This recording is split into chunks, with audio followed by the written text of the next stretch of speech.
ছদিনের London সফর শেষে কলকাতায় ফিরলেন মুখ্যমন্ত্রী মমতা বন্দ্যোপাধ্যায়। শনিবার সন্ধ্যায় দমদম বিমানবন্দরে অবতরণ করে মুখ্যমন্ত্রীর বিমান। বিমানবন্দরে মুখ্যমন্ত্রীকে স্বাগত জানাতে ভিড় করেছিলেন দলীয় কর্মী সমর্থকেরা। মুখ্যমন্ত্রীও দলীয় কর্মী সমর্থকদের দেখে হাত নাড়িয়ে অভিবাদন গ্রহণ করেন। তারপর গাড়িতে উঠে বাড়ির পথে রওনা দেন মমতা বন্দ্যোপাধ্যায়।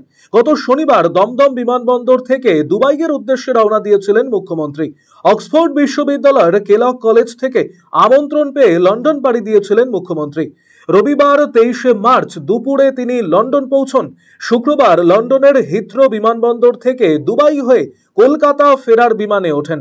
শনিবার সন্ধ্যায় দমদম বিমানবন্দরে পৌঁছন মুখ্যমন্ত্রী।